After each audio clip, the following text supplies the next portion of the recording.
कल फेस्ट 16 की खुशनुमा माहौल में थोड़ी और हंसी मिलाने के लिए हमारे बीच हिंदुस्तान के 5 जाने माने कलमकार जिन्होंने अपने शब्दों के बदौलत विश्व पटल पर परचम लहराया है को आमंत्रित करता हूं। मैं सबसे पहले आमंत्रित करना चाहूंगा हास्य व्यंग्य की दुनिया के अस्थायी स्तंभ बन चुके एक ऐसे कलाकार जिन्होंने अपनी जिंदगी में सिर्फ चौके और छक्के ही लगा। Next, movie Bombay to Goa and the third one that is in big boss season 2। Please welcome mister Ehsan Qureshi sir. A big hand for एहसान कुरैशी सर। जब तक फर्स्ट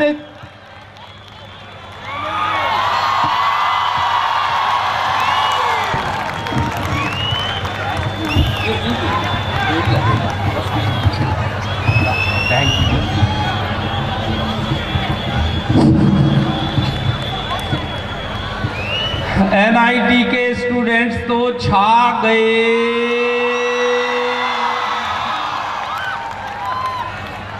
एनआईटी के स्टूडेंट्स तो छा गए, सबके मन को भा गए। और डायरेक्टर राम बाबू जी ने इतने प्यार से बुलाया, हम मुंबई से चलकर आपके बीच में आ गए। Thank you very much. कविता समाप्त हो गई है, आप लोग भी बजा सकते हैं। बिल्कुल लोड नहीं लेना, कविता कहाँ शुरू होगी कहाँ एंड होगी मैं बताता जाऊंगा, क्योंकि कई बार मेरे ही समझ में नहीं आती कब शुरू हो जाती कब एंड हो जाती। एक बार अच्छा सा ले ही लो। बहुत बढ़िया। तमाम कैमरामैन जितने भी हैं इन सबको मैं प्रणाम करता हूं। और आप सबको बता दूं कि दुनिया का सबसे अच्छा कैमरामैन कौन बनता है। दुनिया का सबसे अच्छा कैमरामैन वो होता है जिसको बचपन से दूसरे के घरों में झांकने की आदत हो। और आपकी इस आदत को मैं प्रणाम करता हूं। बहुत अच्छे हैं आप सब, बस अखबार में मत छापना, फोटो ले लेना। लेकिन अखबार में छापेंगे तो बड़ी दुर्गति हो जाती सिद्धू जी। पिछली बार आया था जमशेदपुर टाटा नगर, अखबार में छप गया। 6 महीने बाद अखबार पुराना होता है, लोग रद्दी में बेच देते हैं। 6 महीने बाद रेलवे स्टेशन के सामने आया, देखा जहां वो रद्दी हलवाई ने खरीदा और जहां मेरा फोटो छपा है वहीं जलेबी पोहा रख के बेच रहा। लोगों ने जलेबी खाए, पत्ता नीचे फेंके, फिर मुझे कुत्ते चाट रहे थे। अखबार में मत छापना, नहीं तो कुत्ते ही चाटते। और दोस्तों कुत्ते चाटे वहां तक ठीक, कुछ बहनों के बच्चों ने कुछ किया तो पोंछ के भी फेंक रहे। अखबार में मत छापना। अच्छा, ये बच्चों को समझ में आ रहा है कि दुर्गति छोटी, कभी कभी अच्छे काम भी हो जाते हैं। जहां मेरा अखबार वही स्टेशन में 2 मॉडल बंबई से आई थी और उन्होंने जहां मेरा फोटो छापा उसी से लिपस्टिक पोंछ रही थी। तो कभी कभी अच्छे काम भी हो जाते हैं। राम बाबू जी कहाँ हैं, जरा मुझे दिख नहीं रहे सर, हाथ उठाएंगे? जोरदार ताली बजा दें सर राम बाबू जी के। सर बहुत अच्छा लगा आपको देख के, ऐसा लग रहा है मैं 3 इडियट फिल्म देखने आ गया। और बिल्कुल आप वो जो प्रोफेसर बने थे ईरानी, बोमन ईरानी जी के साथ।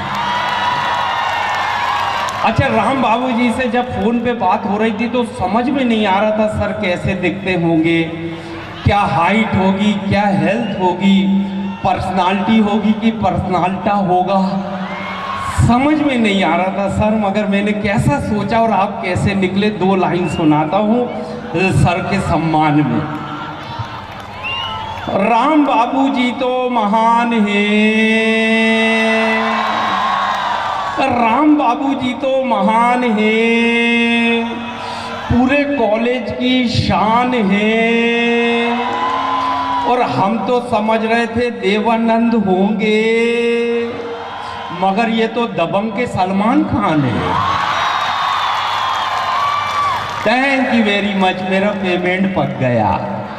ना मुझे मालूम है चेक में साइन कौन करेगा। लेकिन मैं पेमेंट के लिए नहीं, आपकी मोहब्बत के लिए आया हूँ। बहुत बहुत शुक्रिया। आप सबको मैं बहुत बहुत बधाई देता हूँ। साल में एक फेस्टिवल आप उन कलाकारों का सम्मान करते हैं जो पूरे देश को हंसाते हैं। मेरे साथ 4 कवि हैं, वो अभी आएंगे, अपना अपना फन वो भी दिखाएंगे। मेरी तरह आप उनको भी प्यार करेंगे। देखो मुझे बचपन में राम बाबू जी, अच्छा झा सर किधर है, थोड़ा लाइट जला दो। झा सर हाथ उठा दी। अच्छा झा सर इधर हैं। ओ बाबू मोशा है। और राजेश खन्ना जी ने आपके लिए बाबू सर, आपके पास एक ही चश्मा है झा सर, दिन में भी यही लगाते हैं, रात में भी। देखो सर, मेरे चाचा के पास 3 चश्मे, एक साफ करके राइट जेब में रखते, दूसरा साफ करके लेफ्ट जेब में, तीसरा आंखों में लगाते हैं, बेटा चल घूम के आते हैं। मैंने कहा चाचा, दुनिया में सब एक ही चश्मे से काम चलाते हैं, आपके ये 3-3 चश्मे क्या काम आते हैं? बोले बेटा ये राइट जेब में रखा है, इसकी मोटी कांच है, इससे मैं पास का देखता हूँ। मैंने कहा अच्छा, और ये लेफ्ट में? बोले इसकी पतली कांच है, इससे मैं दूर का देखता हूँ। मैंने कहा सर आपने पास का भी देख लिया, दूर का भी देख लिया, अब आंखों में लगा है, ये तीसरा क्या काम आता है? बोले बेटा इसी से तो देखता हूँ पास का कौन सा, दूर का कौन सा। मगर सर आप झा साहब धन्य हैं, पास का भी दूर का भी सब एक से ही निपटा देते। बहुत अच्छा लगा। अशोक कुमार जी किधर है सर? अब ये हुआ 3 इडियट कंप्लीट हो गई सर। अशोक कुमार जी, फिल्मों में एक अशोक कुमार थे सर, दादा मुनि, आप यहाँ के दादा हैं सर। मुझे तो बचपन से मेरे मम्मी पापा दादा दादी नाना नानी मुझे समझाते थे राम बाबू जी कि जब बच्चा जन्म लेता है तो माँ बड़े प्यार से उसको गोद में लेती है, ममता भरा हाथ उसके सर में फेरती है। ममता का ऐसा जादू होता, बच्चे के सर पे बाल उगना शुरू होते हैं। फिर धीरे धीरे बच्चा जवान होता है, हम उसकी शादी करते हैं, फिर पत्नी हाथ फेरती है, बाल जाने लगते हैं। बहुत लोग यहाँ पत्नी का प्यार लेके बैठे, उन सबको प्रणाम करता हूँ। अच्छा इस महफिल में कुछ लोग तो ऐसे हैं जैसे पूरे मोहल्ले ने ही हाथ फेरा, उनको मैं विशेष प्रणाम करता हूँ। आप भी पूरे जमशेदपुर का आशीर्वाद लेके घूम रहे हैं, टाटा नगर के टाटा वालों। चलिए बहुत अच्छा लगता है जब बच्चे किलकारियाँ लगाते हैं, ऐसा लगता है पूरा देश महकने लगा। दोस्तों मैं दिल की एक बात सबसे पहले शेयर करना चाहता हूँ। जब the great Indian laughter show में मैं आया तो 50 कॉम्पिटिटर थे। मध्य प्रदेश से मैं, उत्तर प्रदेश से राजू श्रीवास्तव, पंजाब से भगवंत मान। पहला ही देश अमेरिका गया, अफ्रीका गया, न्यूजीलैंड, बैंकॉक, पटाया, दुबई, शारजा, जर्मनी, जापान। देश खत्म नहीं हो रहे हैं, मेरे 4 पासपोर्ट खत्म हो गए।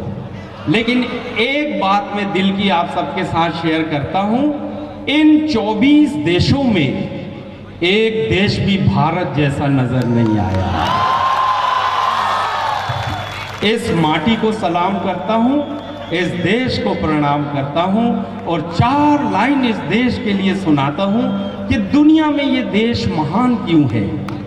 यहाँ चेहरे नहीं इंसान पढ़े जाते हैं, यहाँ चेहरे नहीं इंसान पढ़े जाते हैं, मजहब नहीं ईमान पढ़े जाते हैं। और ये देश इसलिए महान है दोस्तों, यहाँ एक साथ गीता और कुरान पढ़े जाते हैं। Thank you very much. ये देश इसलिए महान है दोस्तों, यहाँ एक साथ गीता और कुरान पढ़े जाते हैं। आपने देश का सम्मान किया, मैं आपका सम्मान करता हूँ। राम बाबू जी, हम भी देशभक्त लोग हैं, हास्य कलाकार हैं, हास्य के ढंग से देशभक्ति निभाते हैं। ले ले बच्चा, वाह बड़ी होके काजोल बनेगी। इसका कॉन्फिडेंस देखो, क्या गजब के बच्चे हैं आजकल। बच्चे तो बच्चे, इनके सारे किस्से बताऊंगा मैं धीरे धीरे। दोस्तों हमारे ज़माने में बाप पैदा होते थे, बच्चे पैदा होते थे, आजकल डायरेक्ट बाप पैदा हो रहे हैं। देखो अभी तक के ये कॉन्फिडेंस, ले ले बच्चा, अच्छा हो गया फोटो, अभी तेरे साथ भी एक फोटो करूँगा, फिर फोटोग्राफ, फिर उसके बाद ऑटोग्राफ, सब आपके साथ भी दादा, बहुत बढ़िया। अच्छा अच्छा, देश को अंधेरे में नहीं रखो, थोड़ा सा लाइट मुझे कर दो कि किधर कौन है। हाँ बस ऐसा। अच्छा लाइट जलने दें या बंद करें? नहीं, ओके बंद कर दो। देश अंधेरे में रहना चाहता है, देश को अंधेरे में रहने दो। सर पिछले दिनों मेरा शो बुक करने 2 मुल्क के लोग आए, एक जर्मनी का आया, एक जापान का आया। बोले सर आपका शो जर्मनी में करना है, जापान में करना है। मैंने कहा मैं शुद्ध हिंदी का खिलाड़ी हूँ, मुझसे जर्मनी की भाषा नहीं आती, जापान की भाषा नहीं आती। बोले आप चिंता न करें, सुनने वाले सारे इंडियंस हैं, यहीं के डॉक्टर्स हैं, यहीं के इंजीनियर्स हैं, यहीं के बिजनेसमैन हैं। मैंने कहा जब सुनने वाले हिंदी वाले हैं तो मैं चलूँगा। सर राउंड टेबल थी, 5 स्टार होटल था और बिल्कुल समुंदर के सामने ताजमहल में मीटिंग चल रही। 3 कप कॉफ़ी के, एक मेरा, एक जर्मनी वाले के पास और एक जापानी। सर कप खाली होता है हम सीधा ही रखते हैं। इधर ये जो जर्मनी वाला था सर, उसका कप खाली हुआ, उसने औंधा रख दिया। मैंने कहा अजीब औंधा आदमी है, कप को भी पलटा के रख दिया। अब उसके बाद जापान का, इसका कप खाली हुआ, इसने सीधा रख दिया। अब सबकी नजरें हमारी टेबल पे, एक का कप उल्टा, एक का सीधा। मैंने कहा अपन भी इंडियंस हैं, नई डिजाइन देंगे। मेरी देशभक्ति जागी। मैंने कॉफी पीने के बाद कप को आड़ा रख दिया। दोनों मेरे से भिड़ गए सर, बोले ये इसका क्या मतलब है आड़े कप का? मैंने कहा पहले आप बताओ ये उल्टे कप का क्या मतलब है। जर्मनी वाला बोला मुझे कॉफी ठीक ठाक नहीं लगी, मेरा हो गया, बस मुझे कॉफी नहीं चाहिए, इसलिए मैंने कप पलटा दिया। अब जापान वाला बोला कॉफी बहुत अच्छी लगी, मुझे एक कप और चाहिए, मैंने सीधा रख दिया। अब नई डिजाइन के चक्कर में अपन फंस गए। अपने को ये नहीं मालूम था रीजन भी देना पड़ेगा, मगर देश की इज्जत खतरे में थी। मैंने देश की इज्जत बचाने के लिए जवाब दिया और मेरा जवाब सुन के पहली पंक्ति से आखिरी पंक्ति तक आप जितने भी हैं, आपको लगे कि देश की इज्जत बच गई तो मेरा जवाब सुनने के बाद देश के लिए ताली बजाना। मैं बोला बेटा ये आड़े कप का मतलब है, हो तो दे दो, नहीं तो रहने दो।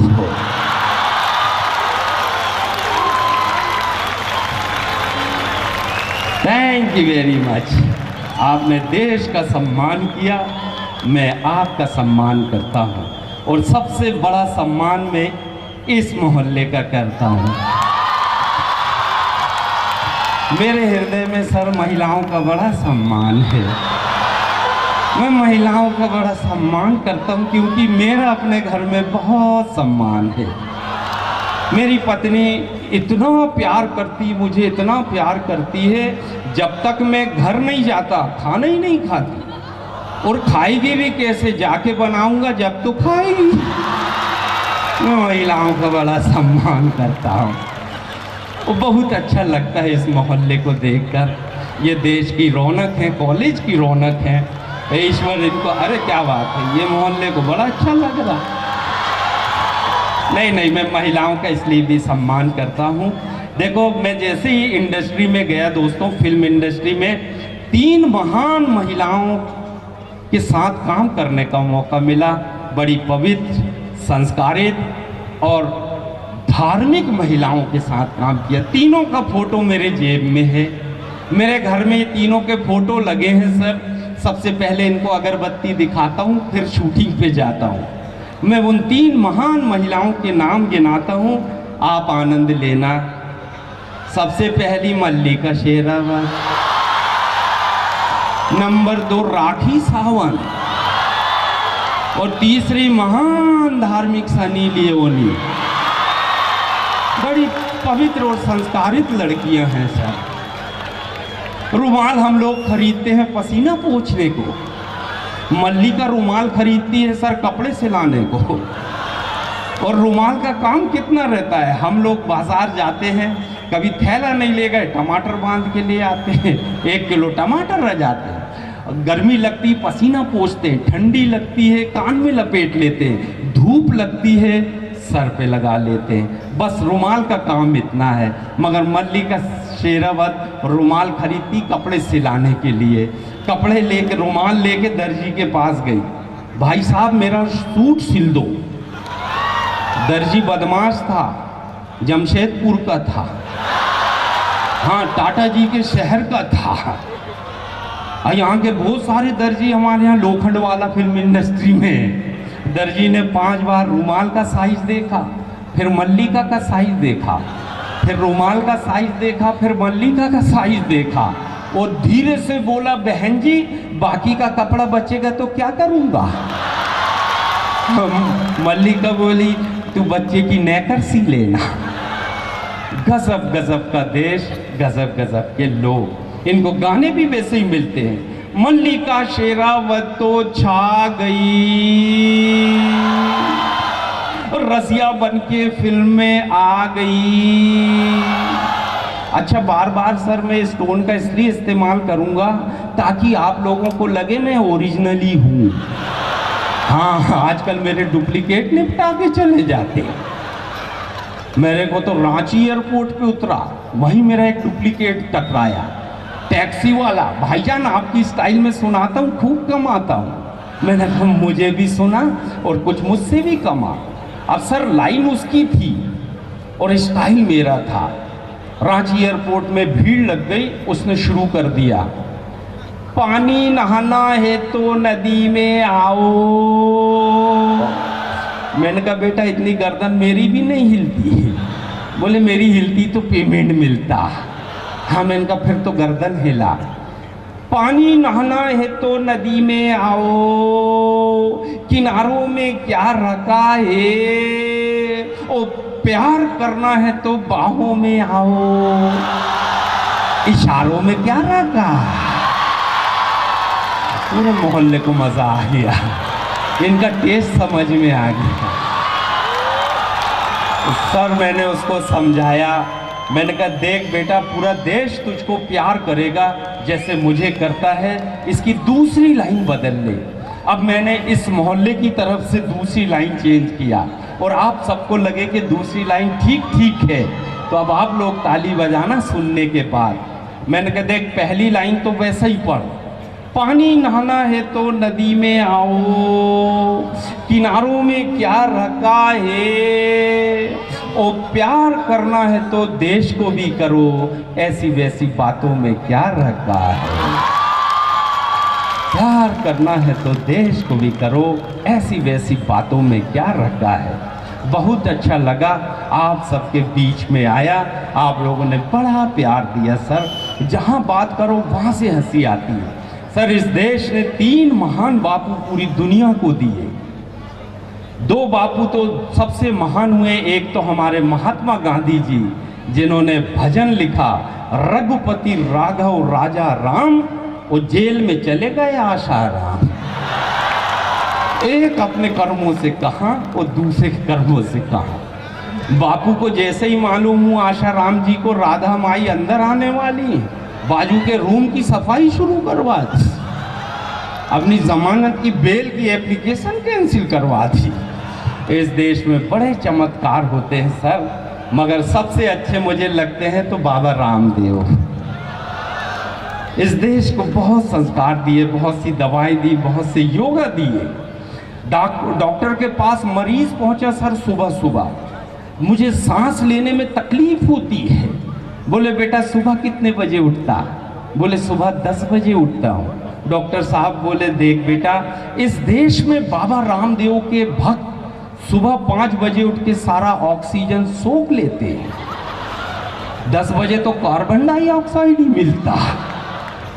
सुबह उठो फायदा होगा, सुबह उठो फायदा होगा। वो दूसरे दिन सुबह ही उठ गया 3 बजे रात में और अकेले ही चला। 2 मोटरसाइकिल में बदमाश आए, चाकू अड़ाए, पर्स छीन के ले गए। ये सीधा फिर आया डॉक्टर के पास, डॉक्टर साहब आपने तो कहा था सुबह उठो फायदा होगा, मेरी तो जेब कट गई। बोले बेटा बाबा जी ने बोले जो पहले उठेगा उसे फायदा होगा, वो दोनों तेरे से पहले उठे थे। जो पहले उठता है उससे फायदा होता है। बहुत बहुत शुक्रिया। मैं 2 लाइन सुनाता हूँ। इस देश में मौत से कैसे हंसी आती है, आदमी मरते मरते कैसे हंसाता है।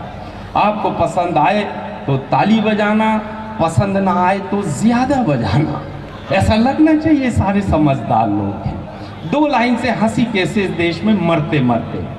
फांसी पे चढ़ते हुए कैदी से जज साहब ने कहा, फांसी पे चढ़ते हुए कैदी से जज साहब ने कहा, अपनी अंतिम इच्छा बताइए। कैदी बोला, मेरे बदले आप ही लटक जाइए। Thank you very much. ये वो देश है दोस्तों जहां मौत से हंसी आ जाती है।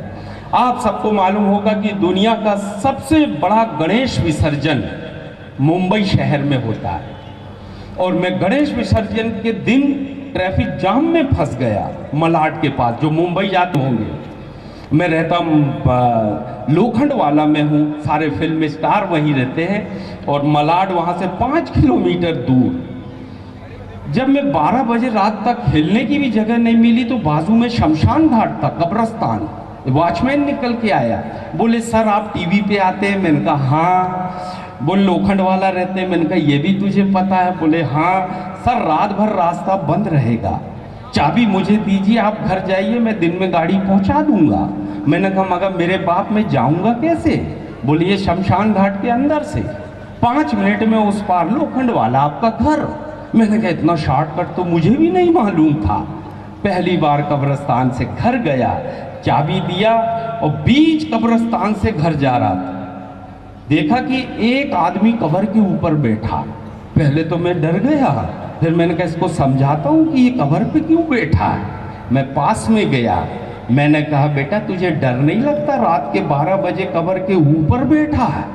वो बोला काय का डर, अंदर गर्मी लग रही थी, बाहर बैठ गया। मैं ही भागा और 3 मिनट में घर में जाके सांस लिया और कान पकड़ा कि आज के बाद शमशान घाट नहीं जाऊंगा। भैया ये 2 है ना, ये मेरी आवाज़ मुझसे ही टकरा रही है, इसको घुमा दो, क्योंकि मैं नहीं सुनना चाहता, आवाम सुनना चाहती है। कहाँ है माइका लाल? बेटा ये ठीक कर, सेट ठीक कर दे। माइका लाल किधर है? वेरी गुड, आजा बच्चा, नहीं तो तेरा पेमेंट खतरे में पड़ जाएगा। और मेरी आवाज़ पीछे तक बराबर आ रही हो तो एक बार ताली बजाकर बता दीजिए। Thank you very much. आप सबने तालियां बजाकर अपना अगला जन्म सुरक्षित कर लिया। हाँ, मेरे कार्यक्रम में जो ताली नहीं बजाता उसे अगले जन्म में घर घर जाकर बजाना पड़ता। अब आपको कहीं नहीं जाना पड़ेगा। थोड़ी सी लाइट जला दो, अब तो जला सकते हैं, ताकि मैं वेरी गुड, अब जरा सब लोग नजर आए। Thank you very much. बहुत मुझे लगना चाहिए ना कौन किधर कहाँ बैठा है। झा साहब कहाँ बैठे हैं, राम बाबू जी कहाँ बैठे हैं, अशोक कुमार जी कहाँ बैठे हैं, और इनका क्या रिएक्शन है ये भी देखना चाहिए। मैं बहुत अच्छा लगा आपके बीच में आया। बेटा कहाँ है रामलाल? अच्छा ये पीछे आ चुके हैं विष्णु सक्सेना जी, जोरदार ताली बजाएं देश के बेहतरीन गीतकार जी। बहुत बढ़िया। गुप्ता जी, दीपक गुप्ता, जोरदार ताली बजा दें। रसिक गुप्ता जी, अच्छा मैं इनसे हाथ नहीं मिलाऊंगा, सिर्फ प्रणाम करूंगा। नाम पूना वर्मा जी हैं, मथुरा से आई हैं, इतनी दूर से आई हैं और इतनी खूबसूरत आई हैं, जोरदार ताली बजा दी। और पूनम जी का मैं 2 लाइन से स्वागत करना चाहता हूँ। मैं उनके लिए लाइन पढ़ूंगा, आप तालियां बजाएं। बच्चा आ जाना बेटा, इसको या तो बंद कर दें या पब्लिक बंद कर दिया ना। हाँ, मेरी आवाज़ मेरी तक नहीं आना चाहिए। अच्छा 2 लाइन मैं पूनम जी के लिए पढ़ रहा हूँ। मुझे सुनना और पूनम जी को देखना। हाँ, क्योंकि देखने लायक यही है, हाँ मैं सिर्फ सुनने लायक हूँ। पूनम जी, पूनम जी, पूनम जी, पूनम जी, आपके चेहरे पे हंसी, आंखों में नमी है। आपके चेहरे पे हंसी, आंखों में नमी है। आप टाटा का नमक खाएं, आप में आयोडीन की कमी है। Thank you very much. अच्छा, बड़े धीरे से सब लोग आ गए और आप लोगों ने तालियां नहीं बजाई। एक बार देश के इन महान कवियों के लिए जोरदार ताली बजा दी। बहुत बहुत शुक्रिया। हाँ, मेरा सफ़र चल रहा था बच्चों पे। बच्चे क्या कहने सर, आजकल के बच्चे बाप हैं। 15 अगस्त को पूरे देश ने आज़ादी मनाया, मैंने भी मनाया, मगर मेरा अंदाज अलग था। राम बाबूजी, मेरी पत्नी सुबह से चुप बैठी। 14 साल शादी को हो गए सर, ये पहला मौका था। 14 साल में पहली बार 2 घंटे चुप रही। अच्छा, ये पुरुष का जोड़ा आया, इनको मैं प्रणाम करता हूँ। अच्छा, यहाँ पुरुष के भी जोड़े बन जाते, मगर ये अच्छे संस्कार नहीं है राम बाबूजी। आपके कॉलेज में ये काम भी होता। मैं यही अपराध हर बार करता हूँ, आदमी से प्यार करता। हाँ, ऐसे लाइट रहती तो समझ में आता कौन आ रहे हैं, कौन जा रहे हैं, कौन बजा रहा है, कौन अपनी ताली बजा रहा है, कोई कौन पीछे वाले की पीठ थपथपा रहा, सब कुछ नज़र आता है। मेरी पत्नी, सर राम बाबूजी, मेरी शादी को पूरे 14 साल हो गए, मेरा वनवास कंप्लीट हो गया। सुबह से चुप बैठी 15 अगस्त को। मैं अपने कमरे में गया, दरवाज़ा बंद किया और सर अकेले ही स्वतंत्रता दिवस मनाया। मैं कहा इतना बोलने वाली आज तो चुप बैठी है।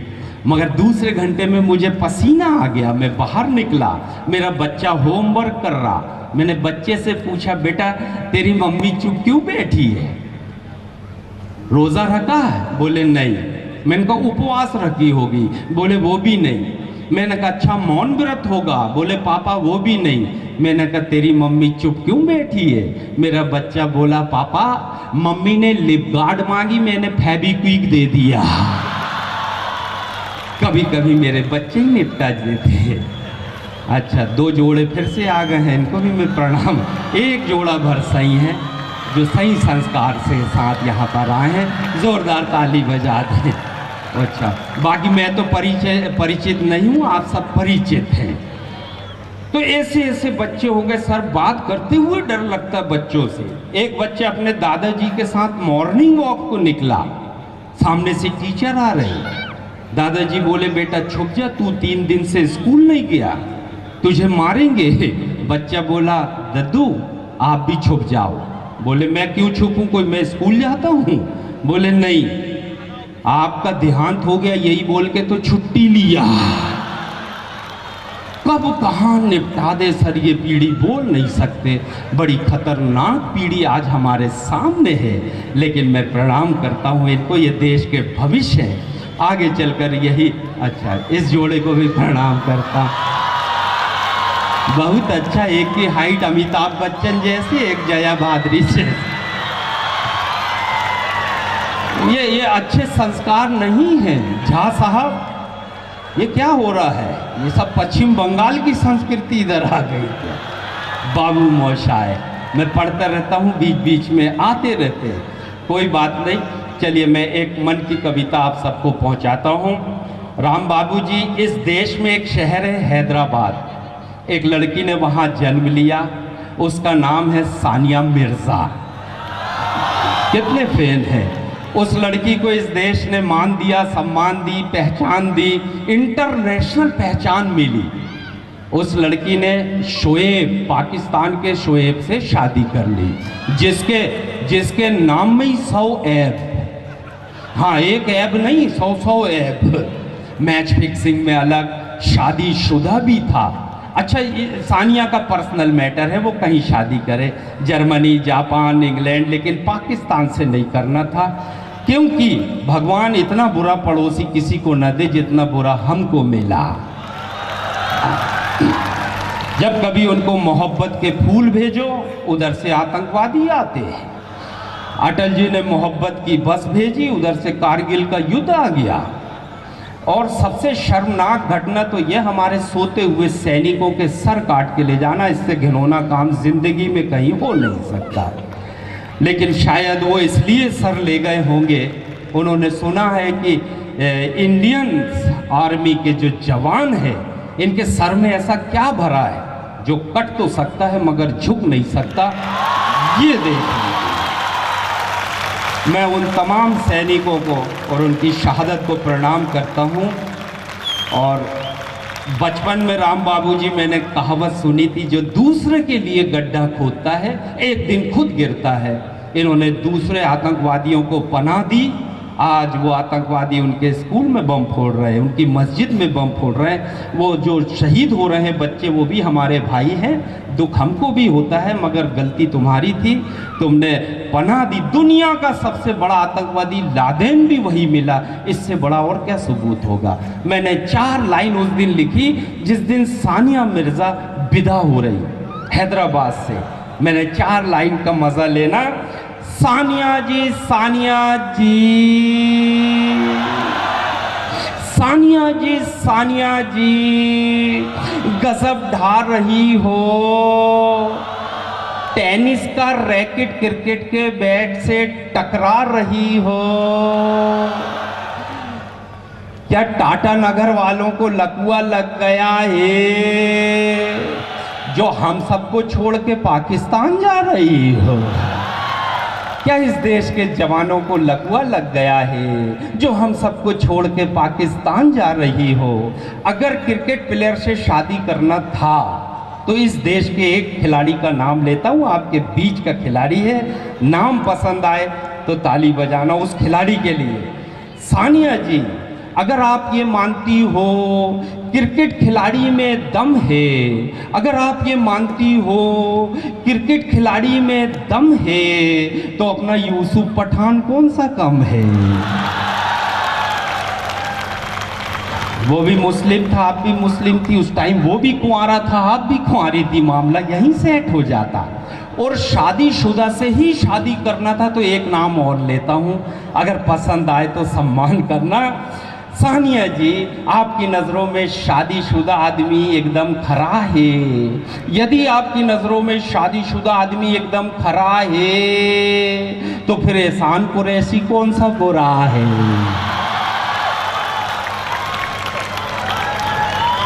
अशोक कुमार जी, आपको याद होगा एक गलती रीना राय ने की थी, मोहसिन खान से शादी करके गई मगर तलाक लेके वापस आ गई।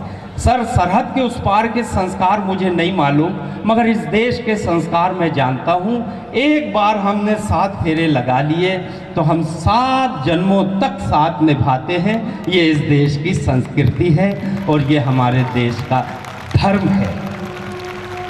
और आप सबको मैं बता दूं, ये मेरा 7वां ही जन्म है। हाँ, अगली बार मेरी नई व्यवस्था। अच्छा, बहुत सारे झा साहब सोच रहे हैं काश मेरा भी 7वां हो जाए। अभी आपको 6 जन्म सर और लेना। बहुत अच्छा लगा, कितना अच्छा ज़माना था। विष्णु सक्सेना जैसे गीतकार इस देश को दिए, इस देश ने विष्णु सक्सेना जैसे गीतकार दिए हैं जिनकी खुशबू आती, खुशबू कलाम से सर मिट्टी की खुशबू आती है, महक आती, सुगंध आती है। गाने लिखा करते थे सर लोग, पुराने गीतकार। जब थिएटर में फिल्म देखने जाते थे तो हम रोते थे सब। लता जी का गाना आता था, ऐ मेरे वतन के लोगों जरा आँख में भर लो पानी, और जो शहीद हुए हैं उनकी ज़रा याद करो कुर्बानी। रफ़ी साहब के गाने आते थे, हम लाए हैं तूफ़ान से कश्ती निकाल के, इस देश को रखना मेरे बच्चों संभाल के। मैसेज मिलता था, संदेश मिलता था, हम कुछ सीख के आते थे। अब फिल्में क्यों बनती हैं समझ में नहीं आता, गाने क्यों लिखे जाते हैं समझ में नहीं आता। सर, एक दिन मैंने 90 चैनल देखा, एक भी ढंग का गाना नहीं आया। पहले ही गाने में मैं अकेला कमरे में और वो हीरो मुझे डरा रहा, मुझे समझ में नहीं आता गा रहा है कि डरा रहा। मैं अकेला कमरे में 3 बजे रात में म्यूजिकल चैनल लगाया, हीरो आया, मैं ऐसा क्यों हूँ, मैं ऐसा क्यों हूँ, मैं ऐसा। मैंने कहा मैं क्या बताऊँ, अपने माँ बाप से पूछ कहाँ कमी रह गई। पोलियो की ड्रॉप नहीं पिलाए क्या, 5 बूंद पी लेता तो घर जाता। भाभी जी थोड़ी बता, झा साहब भी घर जाते हैं, भाभी जी थोड़ी बताती पिया आ गया। अब वो पिया था तो आ गया, नहीं पीता तो थोड़ी आता। पीने के बाद आदमी सही जगह पे आता। ऐसे ऐसे गाने सर कि मैं क्या बताऊं। हीरोइन गा रही जोरा जोरी चने के खेत में। अब चने का झाड़ इतना बड़ा है, कोई शर्त लगाए वहां हो ही नहीं सकती। हाँ नहीं समझ में आ गया हो तो बजा सकती। अभी सर गन्ने के खेत में लिखो तो कोई चांस भी है, वहां का आएगी जोरा जोरी। एक दिन तो मैं टेस्ट करने घुस गया सर, मेरे को चने का खेत देखा, मैंने कहा घुस के देखता हूँ कैसे होती जोरा जोरी। मैं जैसे ही घुसा वहां जोरा जोरी नहीं खुजली हो गई। चने के खेत में खुजली होती है मगर ये जोरा जोरी लिखते हैं। अब ये करोड़ों रुपया मिल जाता है, कभी खेत में गए नहीं, गाना लिख दिए। हीरो आया सर एक गाने में, तुमने दी आवाज लो मैं आ गया, वो पर्वतों से आज टकरा गया। मैंने कहा अंधा है क्या, इतना बड़ा पर्वत नहीं दिखा? अच्छा हुआ ट्रेन से नहीं टकराया, नहीं तो बोलो राम हो जाता। हीरोइन आई उधर से, सुबह से लेके शाम तक और शाम से लेके सुबह तक प्यार करो। काम पे कौन तुम्हारा बाप जाएगा? सब यही काम पे लगे रहेंगे तो कॉलेज पढ़ाने कौन जाएगा? हाँ झा साहब यही काम में लगे आएंगे तो स्टूडेंट किधर जाएंगे? ऐसा मत करो, गाने लिखो तो ढंग के लिखो।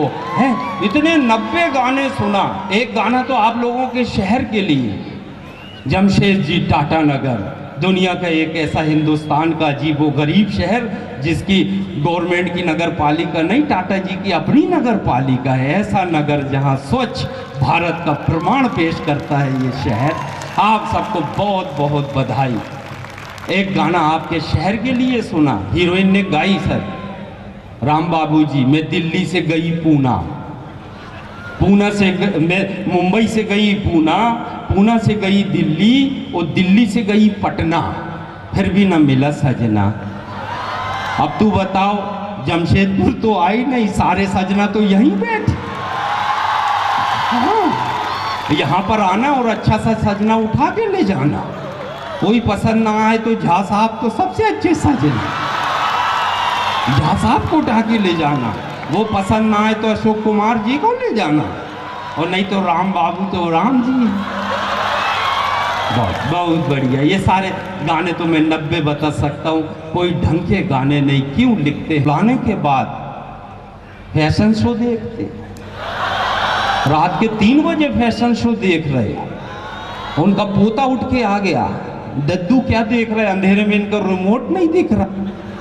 बोले बेटा देख देश में कितनी गरीबी आ गई है। बच्चा बोला अच्छा दद्दू, इससे ज्यादा गरीब आएंगे तो उठा देना। वो भी जाके सो गया। ये देश के संस्कार हो गए, हम खुद ही। अच्छा ये बड़ा मजेदार माहौल है, बहुत मजेदार माहौल। Thank you very much, thank you very much. चलिए मैं अंतिम कविता आपको सुनाता हूँ। देखिए फिल्मी गानों से कविता कैसे निकलती है। फिल्मी दुनिया का हीरो भी गजब ढाता है, कैसे कैसे ऊट पटांग गीत गाता है।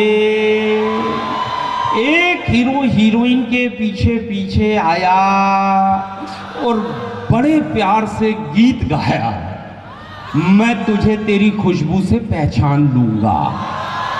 ये गाने के बोल ईश्वर ने सूंघने की शक्ति किसको दी और कौन गा रहा? मैं तुझे तेरी खुशबू से पहचान लूंगा। मैं बोला रे भारतीय अभिनेता, क्या दुनिया भर की खूबसूरत लड़कियों पे तेरी सत्ता है? पहले ये तो बता तू आदमी है कि कुत्ता है? सूंघ सूंघ के पहचानता है। और देश का दर्द आप तक पहुंचाता हूं, ये दर्द आप तक पहुंचे तो आशीर्वाद दीजिएगा। यस हाँ, इनको कैद करो भैया कैमरे में।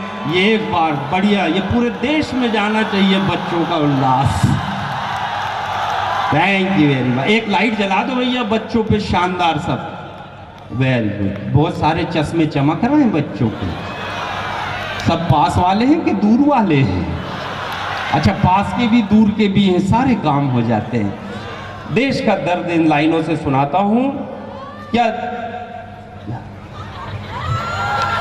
प्रणाम करता हूं पुरुषों के जोड़े को। ये सारे जोड़े मेरे सामने से ही गुजर रहे हैं। मैं कभी कभी कविता छोड़कर श्रद्धांजलि भी पढ़ देता हूं, लेकिन मैं स्वागत करता हूं सर, बहुत अच्छा है। सारे फेरे लेके सीधा यहीं चले आ रहे हैं। बधाई हो आपको, अगले जन्म में जोड़ा सलामत रहे। और सामने से ही आ रहे हैं।